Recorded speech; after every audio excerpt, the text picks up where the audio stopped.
Welcome to our channel. నిన్న Telugu Desam party కార్యవర్గం ప్రమాణ స్వీకారం చేసింది. పార్టీలోకి వచ్చి నారా లోకేష్ గారు ఎన్ని సంక్షేమ కార్యక్రమాలకి, ఎన్ని నూతన సాంకేతికతను జోడిస్తూ నడిపించిన తీరుకి, ప్రజలతో మమేకమైన తీరుకి మెచ్చి చంద్రబాబు నాయుడు గారు పొలిట్ బ్యూరో సభ్యులు ఆయన్ని జాతీయ కార్యనిర్వాహక అధ్యక్షుడిగా నియమించారు. ఒక పక్క మంత్రిగా పనిచేస్తూ బరువైన బాధ్యత మోస్తున్న లోకేష్ గారి గురించి, నియమించిన చంద్రబాబు నాయుడు గారి గురించి, ఈ బరువుని ఎంతవరకు మోయగలుగుతాడు అన్న విషయాల మీద విశ్లేషించడానికి మనతో పాటు ఉన్నారు ప్రముఖ రాజకీయ సామాజిక విశ్లేషకులు అడ్స్మిత్ శ్రీనివాసరావు. వారి నుండి మనం విశేషాలు తీసుకుందాం. నమస్తే సార్. నమస్కారం అండి. సార్, నారా లోకేష్ గారు మంత్రిగా ఎలా చేస్తున్నాడో పనితీరు కనపరుస్తూ ఉంది. అలాగే ఇప్పుడు బరువైన బాధ్యతే అప్పచెప్పాడు చంద్రబాబు నాయుడు గారు. ఈ బాధ్యతని నిర్వర్తించడంలో లోకేష్ గారు వ్యవహరించే తీరు ఎట్లా ఉంటుంది అనుకుంటున్నారు, ఎలా చూస్తారు? ఎందుకంటే తెలుగుదేశం పార్టీ అనేటువంటిది మిగతా రాజకీయ పార్టీలకి దీనికి చాలా వ్యత్యాసం ఉందండి. రామారావు గారు పార్టీ పెట్టిన దగ్గర నుంచి, పార్టీ ఆవిర్భావం నుంచి ఇది ఒక 3 అంచెలు, 3వ తరం ఇది. రామారావు గారి హయాంలో అవాళ్లే విప్లవాత్మకమైన నిర్ణయాలు ఉన్నాయి పార్టీలో.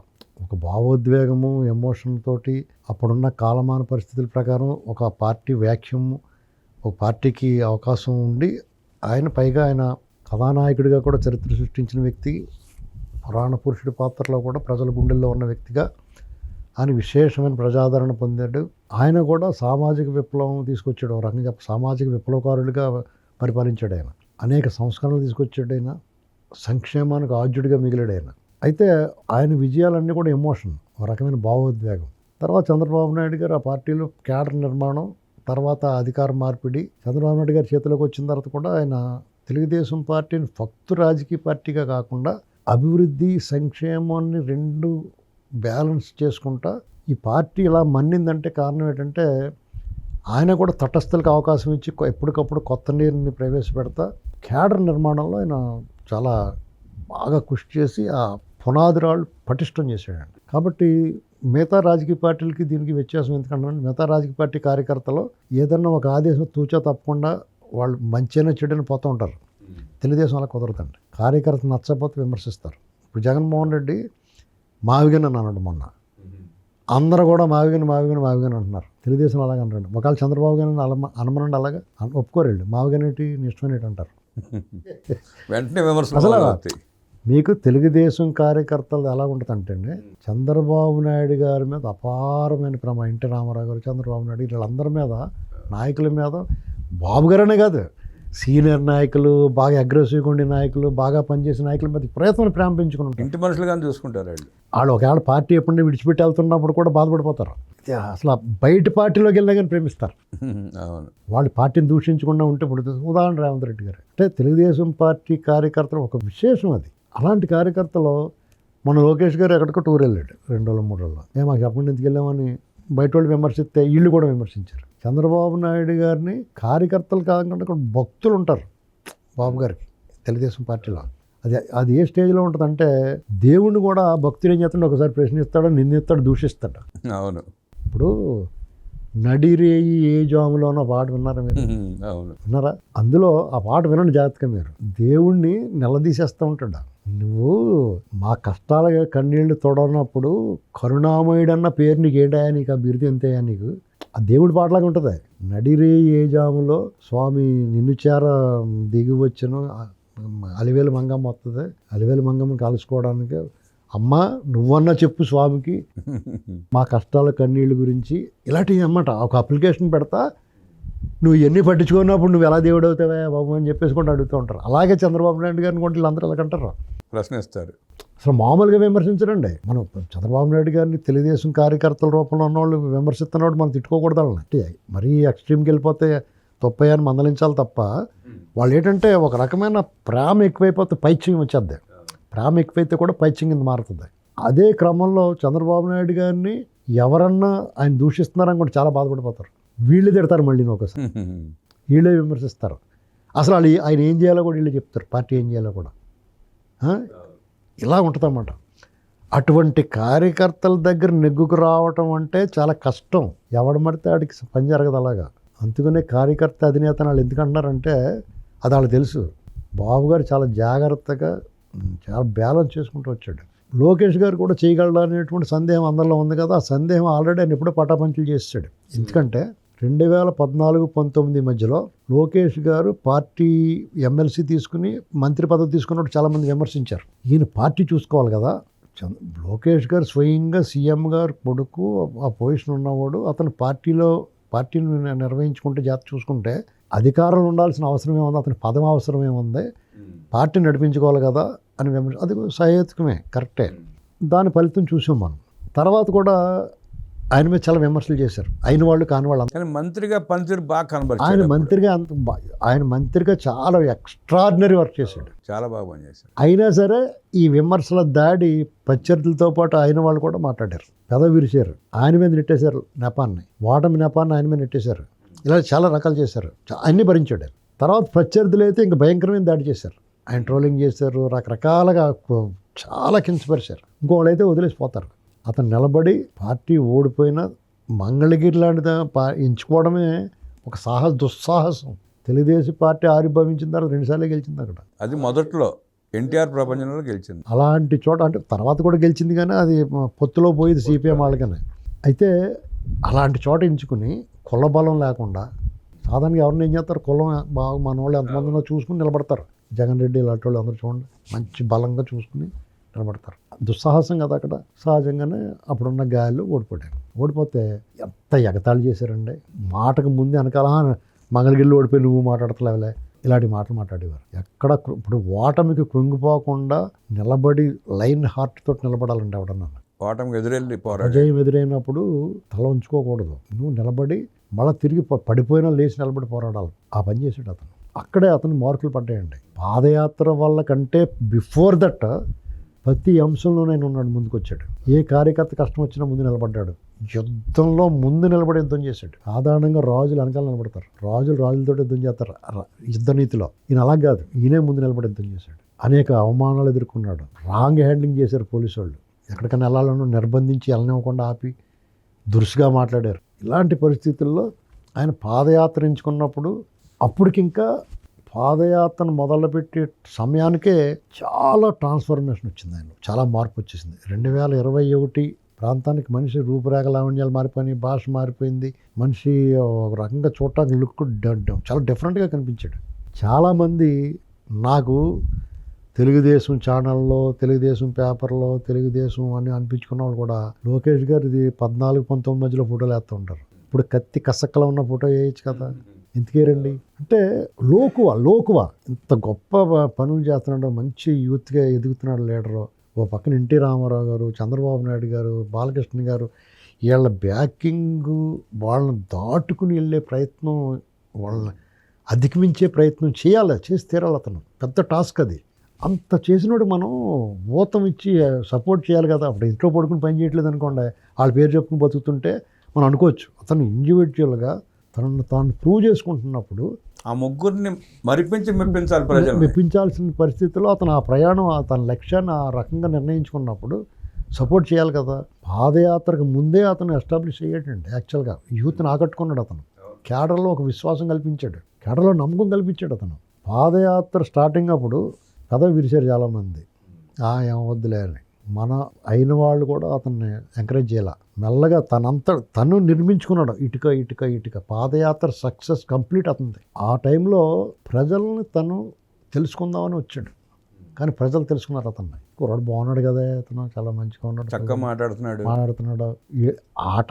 అడ్డంకులు అధిగమించి అతను చేసిన పోరాటం, మీటింగులు పెట్టేవాడు విద్యార్థులతోటి, కుల సంఘాలతోటి, వృత్తి నిపుణులతోటి, రకరకాల సమాజంతో, రైతులతోటి. వాళ్ళు చెప్పి శ్రద్ధగా వినేవాడు. తను చేయగలిగింది, చేయడానికి ఆచరణ సాధ్యమైన ప్రతిదానికి హామీ ఇచ్చాడు, అని నెరవేరుస్తున్నాడు. మీకు ఎప్పుడైతే అతనిలో ఒక నెల దాటేటప్పటికి అందుకుందండి పాదయాత్రలో, రాయలసీమ వదిలేటప్పటికే ఎస్టాబ్లిష్ అయిపోయాడు. 3 ఎమ్మెల్సీలు కొట్టారు. యూత్లో ఎప్పుడైతే మార్పు వచ్చింది. ఏమంటే మీకు కృష్ణా జిల్లా వచ్చేటప్పటికి పెనంలూరులో చూసారు, రామారావు గారు టైం గుర్తొచ్చింది. తెల్లారుజాము దాకా జనాలు వెయిటింగ్. వినుకొండ, జమ్మల మడుగు, ఎక్కడన్నా చూడండి జనాలు జమ్మల మడుగా, జనాల మడుగా అన్నట్టు. వినుకొండలో రాత్రి ఆకాశంలో నక్షత్రాలన్నీ కింద దిగినాయేమో అనిపించినాయి ఆ లైట్లు ఎత్తుంటేనే. ఒక అద్భుతం చేశాడు ఆయన, జనాలు అప్పుడే గెలుచుకున్నాడు ఆయన. మీ పవన్ కళ్యాణ్ గారు కూడా ఒక వేదిక మీద ఈ యువగళం ముగింపు సభలో ఈ సభకి ఇతనే కథానాయకుడు. ఒకటి ఏంటంటే ఒక ట్రాన్స్ఫర్మేషన్, తరాన్ని నుంచి తరానికి మార్పులో ఒక గజిబిజి ఉంటుంది, కొంత అసంతృప్తులు ఉంటాయి, ఒక అభద్రతాభావం ఉంటుంది. సీనియర్ నాయకులకి కొంచెం అభద్రతాభావం ఉంటుంది, మనం పట్టించుకోవట్లేదేమో అనే ఫీలింగ్ ఉంటుంది. పట్టించుకోకపోవడం ఎందుకు ఉంటుంది? సీనియర్లు ఎప్పుడూ సీనియర్లేనండి. నాయకులకి సీనియర్లు తెలుగుదేశం పార్టీకి బలం. తెలుగుదేశం పార్టీ ఒక ప్రత్యేకమైన పార్టీ. ఇది కొంతమంది స్వార్థంతో అటు ఇటు పోయినా బయటకు పోయిన వాళ్ళు కూడా తెలుగుదేశం పార్టీని తలుచుకుంటూ ఉంటారు. ఈ పార్టీ గొప్పతనం అది. ఎందుకంటే వాళ్ళందరికీ ఒక వేదిక కల్పించి వాళ్ళ సామాజికంగా ఆర్థికంగా బలమైన వ్యక్తులుగా తయారు చేసింది కదా. ఇవాళ అతనికి జాతీయ కార్యనిర్వహణ అధ్యక్షుడు ఇవ్వటం పార్టీకి చాలా మేలు జరుగుతుంది. ఇప్పుడు చాలామంది విమర్శలు నోళ్ళు మూతపడతాయి. పార్టీని ఇతంగా చెప్పినట్టు కదా, పార్టీని డెఫినెట్గా పార్టీని చంద్రబాబు నాయుడు గారి గైడెన్స్లో లోకేష్ గారు తనదైన ముద్ర వేస్తాడు. తనకంటూ ఓ టీం తయారు చేసుకోవాలా. ఆల్రెడీ నిరూపించుకున్నాడు ఆయన గత ఎన్నికల నుంచి. కాబట్టి చిన్న చిన్న లోటుపాట్లు ఉన్నా అవన్నీ సరి చేసుకుంటూ ముందుకెళ్తాడని నేను అనుకుంటున్నాను. నిన్న కూడా చంద్రబాబు నాయుడు గారి ప్రసంగం అద్భుతంగా ఉందండి. లాస్ట్ మూమెంట్లో అయితే తీసాడు ఆయన. చాలా బాగా మాట్లాడాడు ఆయన. వాళ్ళందరిలో ఒక ఉత్సాహం వెళ్ళిపోయి ఒక రకమైన పాజిటివ్ వే వచ్చింది. డెఫినెట్గా తెలుగుదేశం పార్టీ ఇంకో 30-40 ఏళ్ళు డోగలేదండి. ఇంకో 4 దశాబ్దాలు డోగలేదు. ఎందుకంటే ఏం లేదు, ఎప్పటికప్పుడు ట్రాన్స్ఫర్మేషన్ పని చేసిన వాడికి అవకాశాలు ఇస్తాయి, అంతే సింపుల్. అది ఎప్పుడూ తెలుగుదేశంలో ఉంది. ఈ సందులో కొంతమంది దూరేస్తారు, దాన్ని ఇంకా ఎవడ ఏం చేయలేడు. సహజం అంటే రాజకీయ పార్టీలు సహజం, కొన్ని తప్పదే కాదు రాజకీయాలు. ఇప్పుడు సినిమా రంగం కానీ రాజకీయ రంగం ఈ క్రమంలో కొంతమంది వస్తాడు. మనకు బాగా కావాల్సిన మన అఫ్సాన్ రాజేష్ గారికి అధికార ప్రతినిధిగా అవకాశం వచ్చింది. అలాగే మనకి చాలామందికి మళ్ళీ రెండోసారి నియామకం జరిగింది. కొంతమంది కొత్త వాళ్ళకి అవకాశం ఇచ్చారు. పొలిట్ బ్యూరోలో కార్యకర్తలు పొలిట్ బ్యూరోలో ఇచ్చారు. వాళ్ళందరికీ శుభాభినందనలు తెలియజేస్తూ ఆల్ ది బెస్ట్ చెప్తున్నాను. రాజేష్ గారు మీకు సన్నిహిత మిత్రుడు, కాకపోతే అందరూ మీ తమ్ముడు అనుకుంటారు. నిన్న మీరు ఎట్టా ఫీల్ అయ్యారు సార్ ఆయన ప్రమాణ స్వీకారం? డెఫినెట్గానండి, ఎందుకంటే ఆయన కోరుకున్నదే. ఇప్పుడు ఆయన ఛానల్కి డైరెక్ట్గా చంద్రబాబు గారిని అడిగాడండి ఆయన. మేమంతా ఒకసారి చంద్రబాబు నాయుడు గారి దగ్గరికి వెళ్ళాం. ఎప్పుడు 22లోనే ఎప్పుడో నేను అధికార ప్రతినిధిగా కావాలని నాకు అన్నాడు ఆయన. చంద్రబాబు గారు అలా చూసాడు. తర్వాత అంటే చాలాసేపు మాట్లాడాము వాళ్ళు కూర్చుని. నా విషయాలు ఏం నేను చెప్పాను. అప్పుడు మేమేదో చేస్తూ ఉన్నాం. మేము యుఎస్ నుంచి ఒక ఉమెన్ వింగు ఇలాంటివన్నీ చేసి కార్యక్రమాలు పనులు చేస్తూ ఉన్నాము. వెనకాల స్లీపర్ సెల్స్ కింద విపరీతంగా పనిచేస్తాం. అప్పుడు ఆ కార్యక్రమం మేము ఏం చేస్తున్నాం చెప్పాను ఆయనకి. తర్వాత రాజేష్ గారు ఆయన బ్యాక్గ్రౌండ్ అసలు ఏంటి పార్టీలో తను ఎప్పటి నుంచి ఉన్నాడు ఏంటి అని చెప్పి నాకు అఫీషియల్ స్పోక్స్ పర్సన్గా నాకు అవకాశం ఇవ్వండి, నేను వేదికల మీద మాట్లాడతాను. ఇప్పుడు జర్నలిస్ట్గా కంటే నేను పార్టీ మనిషిగా ఉండడం నాకు ఇష్టం, ఆయన పార్టీ మనిషిగా ఉండటం ఆయనకి ఇష్టం. అలా నన్ను అనలిస్ట్ అంటున్నారు వీళ్ళు, కానీ నేను మనం పార్టీ వాయిస్ వినిపించాలి నేను అన్నాడు. అంత సేవ చేసిన ఆయన ఇంకొకళ్ళు అయితే పార్టీ పదవులు కాకుండా అధికార పదవులు అడుగుతారు, గవర్నమెంట్ పదవులు ఏదైనా అవకాశం ఉంటుందేమోనని. కానీ ఆయన అవి అడగకుండా అధికార ప్రతినిధి ఫస్ట్ నుంచి అదే అడుగుతున్నాడు, ఇప్పుడు కూడా అదే అడిగాడు ఆయన. అలా కాదండి, యాక్చువల్గా పార్టీ పదవి పార్టీకి పనిచేస్తానని అడిగాడు అఫీషియల్ స్పోక్స్ పర్సన్. పార్టీకి సేవ చేయాలని మాకు మొదట్లోనే చాలామంది పనిచేసిన వాళ్ళకి పార్టీ ఏమి ఇవ్వలేదని అంటారు, కానీ అలా ఏం లేదండి. మమ్మల్ని అడిగారు, మీ ప్రొఫైల్ ఏమంటే మీరు ఏమనుకుంటున్నారు, మీకు ఏమన్నా కావాలనుకుంటున్నారో అని అడిగారు వాళ్ళు. మాకేం వద్దండి అన్నాం, నిజంగానే వద్దన్నాం. ఒకవేళ మనకు కావాలనుకున్నది రాదు కదా, అంచేత ఎందుకు వచ్చిన కూడా బాబు. ఇప్పుడు మనకు బుణంత ఆశ ఉంటుంది, మనకున్న లేకపోతే చాలామంది మీకు అది అడగండి ఇది అడగండి అంటారు. అది మన అర్హతను బట్టి మనం ఏం చేసాం సర్వీసు, ఇది మన బాధ్యతగా చేసాం తప్ప మనకి ఏదో వస్తుందని చేయలేదు కాబట్టి మాకు పెద్ద ఆశ లేదు కాబట్టి మేమేం అడగలేదు. రాజేష్ గారు కూడా నాకేమొద్దన్నాడు. ఆయన ఏంటంటే పార్టీ వాయిస్ నేను వినిపించాలి, అది పెద్ద కోరిక ఏం కాదండి. అది దాంట్లో ఆ పార్టీ కార్యకర్తగా లోకల్గా వాళ్ళ గ్రామంలో విలేజ్ ప్రెసిడెంట్గా చాలా పనిచేశాడు. పార్టీకి ఆస్తులు తగలెట్టేసుకున్నాడు ఆయన పార్టీ ఇవాళ ఆయన కోరింది వచ్చింది కాబట్టి ఆయన సంతోషం, నేను కూడా సంతోషించాను. ఎందుకంటే ఆయన ఇప్పుడు మన మిత్రుడు, సోదర సమానుడు, మేము బాగా కలిసిమెలిసి ఉంటామండి. మాకు చాలామంది అడుగుతారు మీకు ఈగోలు ఉండవా అది ఇది అని. అంటే మాకు ఇంతకు ఉండాలి అలా కాదండి. ఇప్పుడు రాజేష్ నాకు కార్పొరేషన్ డైరెక్టర్ ఇచ్చినప్పుడు ఆయనకే వచ్చినట్టు సంతోషపడ్డాడు, అంకవరారు ఆయన వాళ్ళకే వచ్చినట్టు ఫీల్ అయ్యారు వాళ్ళు. ఒకవేళ మేము ఎక్కడికి వెళ్ళినా ముగ్గురులో ఎవడో ఒకళ్ళు కనపడకపోయినా ఆయన ఏడైనా అడుగుతాను. నిన్న వీళ్ళందరూ అక్కడికి వెళ్ళారు, నేను వెళ్ళలేదు. కేంద్ర మంత్రి చంద్రశేఖర్ గారు ఏడైనా ఇంకొక ఆయన ఏంటంటే ఆయన ఏదో హాస్పిటల్లో చూపించుకుంటానంటే ఆయన ఫోన్ చేసాడు నాకు. మీ దాంట్లో మీ దగ్గర మాట్లాడుతున్నప్పుడు నిన్న మాట్లాడేటప్పుడే నాకు ఫోన్ చేశాడు ఆయన. ఏం లేదండి, ఊరికే నేను జస్ట్ చెకప్కి వెళ్ళాను నేను అని చెప్పి. కాబట్టి డెఫినెట్గా ఆయన రావడానికి నాకు చాలా సంతోషం ఉండే. ఆయన అయితే సరైన న్యాయం చేస్తాడు, చాలా బాగా మాట్లాడతాడు. ఆయన సబ్జెక్ట్ ఉన్నవాడు. ప్రతి మూలం నేను లెక్కలు చెప్పలేను కానీ నాకు గుర్తుంటుంది. కానీ ఆయన లెక్కలతో సహా ఆ సమయం, టైం, డేట్ అండ్ 10 మంది ఉంటే 10, 20, 30 కూడా లెక్క చెప్తాడు. అంటే పార్టీని అంతగా ప్రేమించాడు ఆయన. మీకు ఇన్వాల్వ్మెంట్ అండి, ఆసక్తి, పార్టీ పట్ల ఒక డెడికేషన్ అన్నమాట. ఇటువంటి వాళ్ళతో నిండున్న పార్టీని ఎవడేం పేగలడండి. తెలుగుదేశం పార్టీకి మేమెవరం 19లో ఈ అరాచకం మొదలైన ఎక్కడి నుంచి వచ్చాం బయటికి? అవును, కసితో రావడం బయటికి. అలాగే మాలాటో లక్షలాది మంది ఉన్నారు. మాకు మీరు అవకాశం ఇచ్చారు కాబట్టి మా ముఖం తెలిసింది. గ్రౌండ్లో పనిచేసిన వాళ్ళు లక్షలాది మంది ఉన్నారు. అసలైన హీరోలు వాళ్ళే. అటువంటి వీరులు, సైనికులు, వీర సైనికులు ఉన్నారు అంతా. తెలుగుదేశం పార్టీకి అందుకుని కార్యకర్తల బలం అంటే అదేనండి. బలగం వాళ్ళే. తెలుగుదేశం పార్టీ గురించి నారా లోకేష్ గారి రాజకీయ గమనం గురించి, అలాగే రాజేష్ అప్రధాన్ గారు నిన్న ప్రమాణ స్వీకారం చేయడాన్ని సంతోషాన్ని వ్యక్తం చేస్తూ అనేక విషయాలు మనతో పంచుకున్న నరసింహులు గారికి ధన్యవాదాలు తెలియజేస్తూ నమస్కారం.